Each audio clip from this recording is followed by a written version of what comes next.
Okay, this is better. Hello, my name is Blen Taye. I'm coming to you now from the University of Antwerp in Belgium. But I got into rock art studies. Basically, if you are familiar with the site in Ethiopia, where I'm originally from, the site of Lalibela, that's where I did my PhD, and that's how my interest in rock art started. I am here representing a couple of ICOMOS scientific committees, the Rock Art Committee, and also the International Scientific Committee of Stone, which focuses particularly on rock degradation and use of stone in heritage buildings and how to manage it. So my talk today is really going to be looking at the climate change risks to rock art, but from a perspective of the physical, the material perspective. Yeah, and the scale, I should also preface my talk by saying that the scale is going to be continental. So bear with me. This is part of a 3-year postdoctoral fellowship. And I've just started my 2nd year. So I'll take you through some of my findings. So to start off, we all know a little bit about climate change. The world is temperature is rising at a higher rate. We've already passed the 1.5 degree threshold that was set that would lead to several calamities. So it is a real and present danger experienced in a variety of ways. In particular, something to note about Africa is that Africa is experiencing a more rapid increase in temperature than the global average. So we are being impacted by climate change more than the rest of the world. This is despite the fact that we contribute the least in terms of greenhouse gas emissions. But well, as it relates to heritage, you might wonder how much research is being done actually looking at the relationship between climate change and heritage. A recent publication, actually, the main authors from here in South Africa and the University of Cape Town published a paper looking at the distribution of the geographical distribution of papers that looked at climate change and the impact of climate change on heritage.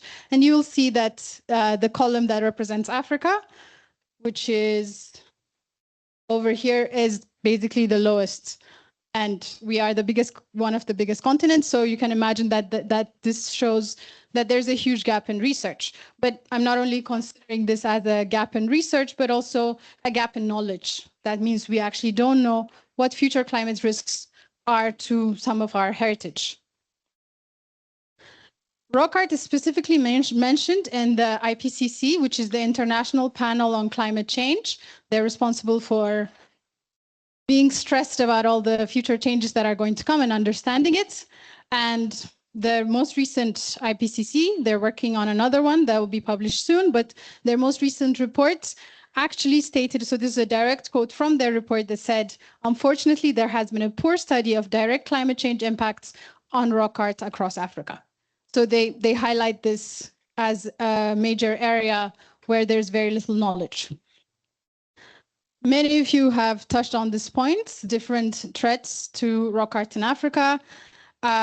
This is also some of the points that come up when you do a review of the literature. So the speaker before me just discussed the issues of mining, tourism, vandalism, poor management. All of these things are clear and present danger. In terms of climate-induced issues, we also discussed the speakers before me have discussed water ingress, flooding, and other issues that are a huge impact. In the literature review that I did also, climate change impact is sort of mentioned as climate change impact, but there's no specificity in terms of what that actually means. So that's what my research is going to look at. What is the climate change impact that we need to be worried about as rock art specialists here and heritage site managers and so on. So as I said earlier at the beginning, my expertise are really in like rock degradation and stone conservation. So if I were to really classify what are here I'm saying specifically climate driven, not climate change driven, but what are the problems that we encounter from the interaction of the rock art with the environment, then I would summarize it broadly into 3 categories of impacts. The first would be rock mass instability, the second, surface material loss, and the third, discoloration, deposition, or incrustation. I'll show a few images to really clarify what these points are referring to. So rock mass instability refers to the fracture that is caused when a rock mass is unstable. Most of the rock art is carved on the cliff faces and so on. I've seen so many images that were presented today where you can clearly see part of the rock mass was falling or falling apart. This is an example in Libya, but this is a problem that is faced across many sites. And there is a link with intense rainfall or heavy rainfall, and I'll show you this also later. Surface material loss can take different forms. Here, for example, oh, sorry, this is a mistake. It's not Eswatini, it's Egypt. But you can see surface material loss due to salt weathering. There's surface material loss seen here as well. Fire has been mentioned a lot in terms of the damage that it can do with soot. Flaking also comes up a lot, and these are processes that are often caused by a fluctuation of temperature or relative humidity. We often don't get freezing temperatures, maybe in some parts of Southern Africa, but that can also induce surface degradation. Discoloration and incrustation are some other processes that we encounter.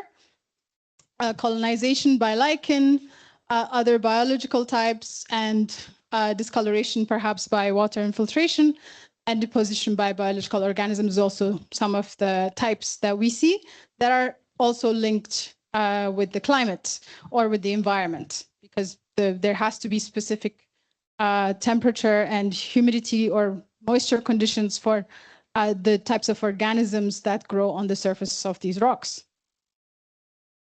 So now I'm going to introduce the framework that I'm going to use. This is as I said, the IPCC. I introduced them earlier. This is the risk assessment framework that they use. And the reason that I'm using this is because adapting a standardized climate change risk terminology helps us communicate better with other fields and with other specialists working in this area. So this risk assessment framework has 4 determinants: hazard, vulnerability, exposure, and response. We'll see each of them in detail in a little bit. And they have these determinants of risk have a dynamic interaction. And that's what we are trying to see. How does an increase in hazard affect vulnerability? Which sites are particularly vulnerable? What sites are exposed? And how we respond obviously compounds that risk. The fact that we respond in a way that lowers the risk or increases the risk is another factor that we have to look at. Just for fun, I've used this Google Arts and Culture project to clearly illustrate what this means, using the Rapa Nui monuments as an example. So you see that the monuments are located by a cliff face, and then sea level rise is an issue for sites located near the coast. So sea level rise in this case would be the hazard that we're looking at, and the vulnerability in this context would be because these particular rocks contain a lot of clay, and that is susceptible to degradation, especially in contact with salty water. That is the vulnerability of this area. And their exposure, their location near a cliff site. And I'll stop this quickly. And the responses are the different methods that we can use to mitigate this issue. So we can go ahead and build a seawall, perhaps very expensive, or we can take like a natural approach, build some sort of mangrove to limit the waves hitting the cliffs, or perhaps relocate this to another site. So these are all the things that we would term response. So how about for rock art? What would we, in implementing this framework, which risks would we, how would we define these 4 determinants? So the most common hazards are increasing intensity of rainfall. So we've seen some images presented of rainfall seepage, and that's discoloring it. We're seeing across the continent that the intensity of rainfall is increasing, so linked to flooding and other things that you might think. There is an increase in fire weather and we'll get into this a little bit as well, but many people have very quickly mentioned fire, and I'm happy to elaborate a little bit on it. And I'm glad also to see that it's not only an issue in my imagination. Higher temperature is also an issue. So when we look at vulnerability, rock art type will influence how vulnerable the sites are. Rock property is something also that influences these issues in terms of exposure. Coastal sites versus inland sites will face different types of hazards. And the response I've already shown is the different types of actions that we can take, which for a rock art context might be sheltering, consolidation, or really highly dependent on the hazard. So looking at the spread of rock art sites in Africa, this is basically everything that I could find from a literature review, and some things that were freely available, like from the South African Heritage Research Institute or something. I don't remember it particularly, but this is a combination of all these documented sites that I could find. The most, let's say, comprehensive data or mapping that I could find was by Anderson et al. This was part of the British Museum and the Trust for African Rock Arts project, where they sort of mapped, not kind of drew, let's say, large areas where they thought they documented some rock art site, or but it's not very detailed, like the exact location is not known. But as you can see, even the Anderson et al. Mapping of the sites sort of broadly covers some rock art sites that are well documented and known. So we can at least use it as a way to assess where the highest distribution of rock art sites are. So I quickly touched on some of these hazards and how they might impact, and all the different processes in terms of rock degradation that they might impact. But for my talk today, I'm just going to be focusing on two hazards that are that are going to increase in the future. So that's rock mass instability and the risk of increasing fire weather. So if I start with the increasing risk of fire weather, so this is a map that shows an index that represents a purely climatic-based index that is dependent on no rainfall and higher temperatures. So this map basically represents the change in the number of days that are going to be suitable for a fire to occur. So anything that is red shows that the days that are going to be suitable for a fire to occur are increasing. And anywhere there's blue shows that the days that are suitable for a fire to occur are decreasing. So you see that except like southern Sudan and southern Ethiopia, most regions will have an increasing trend in the number of days that are suitable for fires to occur.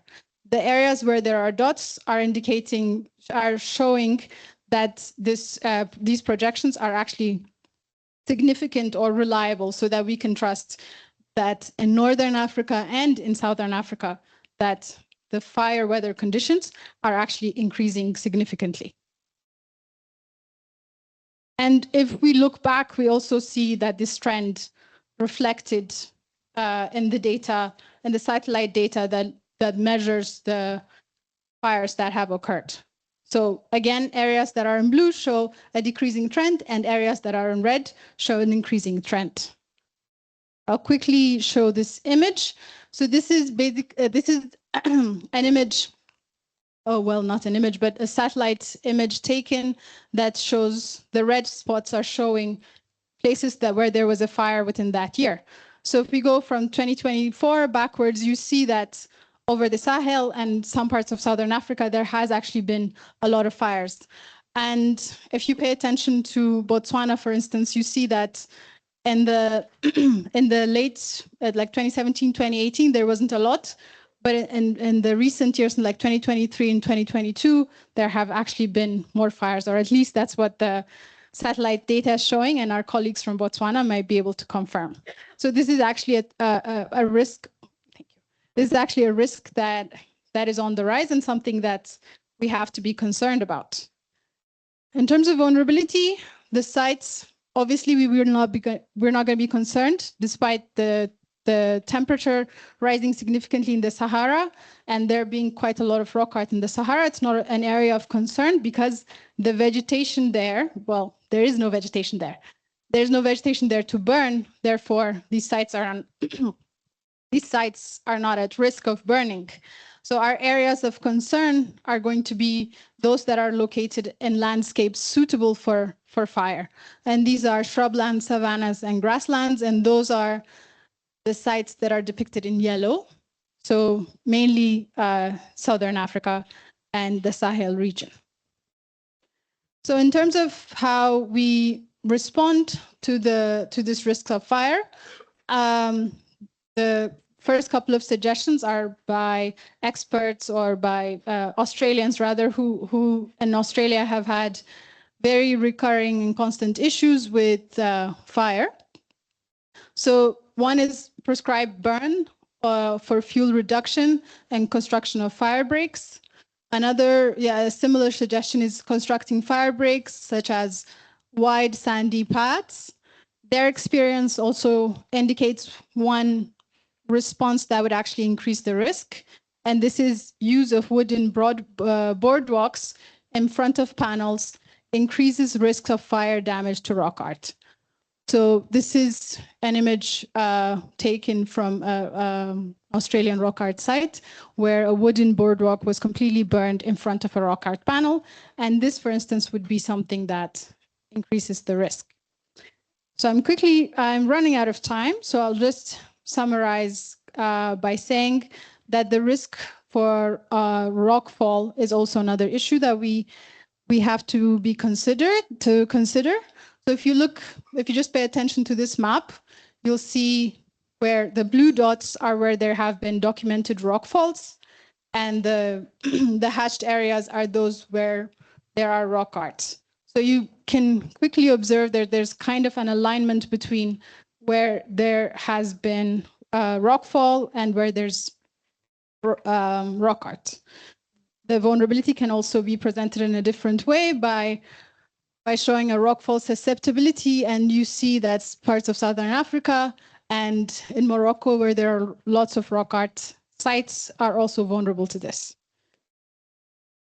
And in terms of how we respond to these risks, identification and monitoring. The speaker before me was talking a lot about monitoring, and I suppose this is also one response for the risk of rockfall, is to monitor and to identify sites that can be at greater risk from experiencing rockfall. The huge risk is neglecting and ignoring this issue perhaps will amplify it. So to conclude, and what I hope you take away from this is that a continental and larger scale assessment can reveal some interesting relationships between climate change risks and some of the risks or some of the challenges already being experienced on site, like fire and rockfall. And we should also take response very seriously. How we approach to mitigate some of these challenges will either worsen or improve it. Thank you so much for your attention.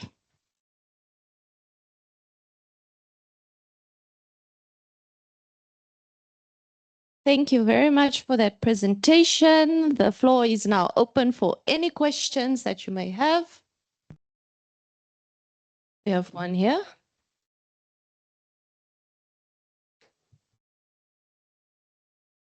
Exaber Maskani. Thank you so much. I think this question I would have asked it to the previous presenters, but how do you deal, because one of the reasons people will access the heritage sites is in search of water. So do you have the same challenges in Ethiopia where, you know, the rock art will be damaged because of human presence or their type of rituals that they do? Because I'm aware in Ethiopia, the mountains and most of the churches are in the rocks there. So yeah, do you have human pollution there? For the rock-hewn churches, they are sacred sites. They're used by the churches. So sometimes the practice of using incompatible material or something will be an issue, but generally they're well protected because people still use the churches and they are, let's say, continuing heritage. So in that sense, the value has continued as it is. So in terms of conservation, sometimes there are challenges in terms of how they're trying to fix things or something that doesn't go with sort of the heritage value we ascribe to the physical aspect. So there are those challenges, but in the southern area, we do have a lot of, not a lot compared to South Africa, but we do have a few rock art sites, and those I would argue suffer more from neglect rather than people doing ritual activities. And yeah. Thank you. Do we have any more questions? Okay, we have two.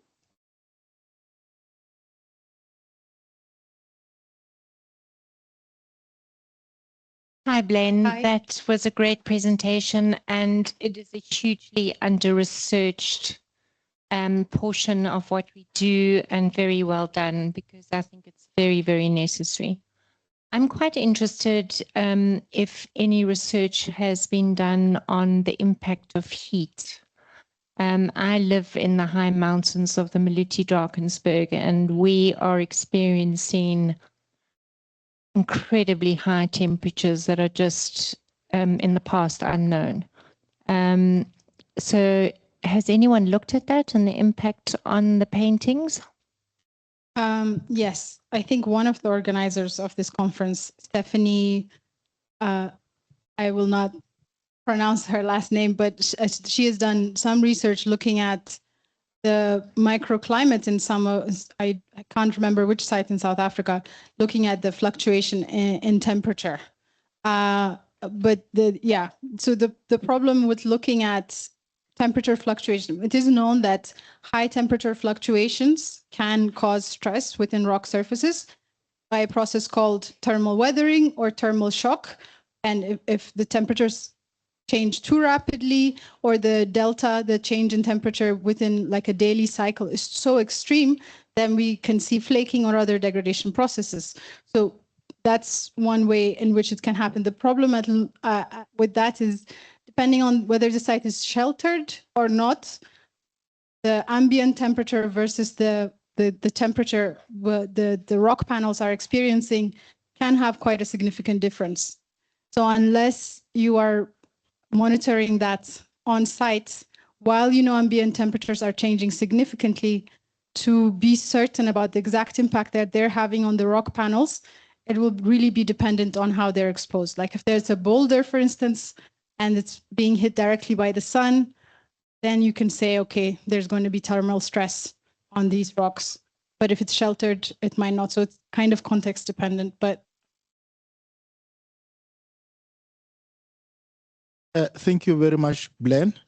I think the issue of climate change and global warming is the way to go. If anybody has to get money going forward, this is where the research is going. I'm saying so because I recently attended a conference on potash, clay, and global warming. And I realized the area is so much under-researched.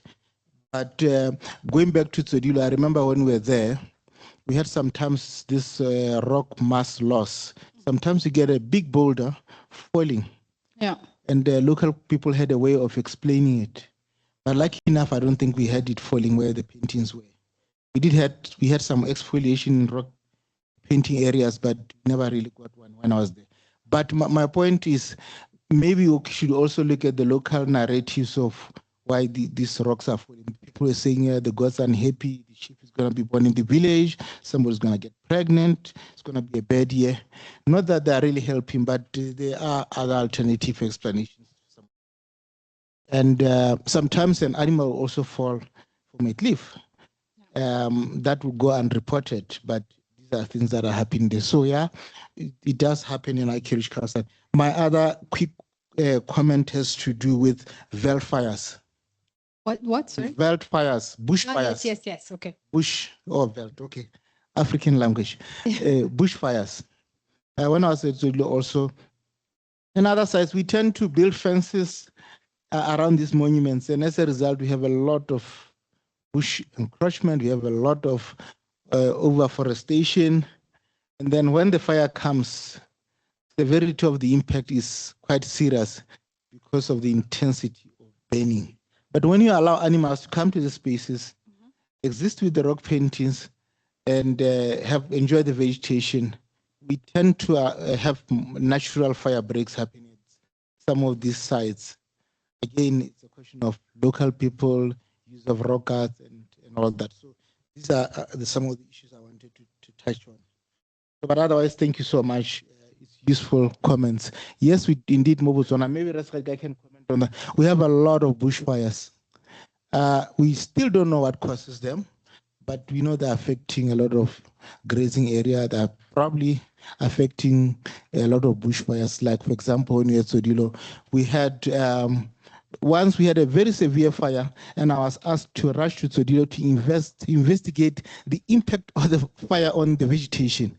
I didn't know anything. So I just walked around and said, yeah, there's a damage. I enjoyed myself in my way and went back.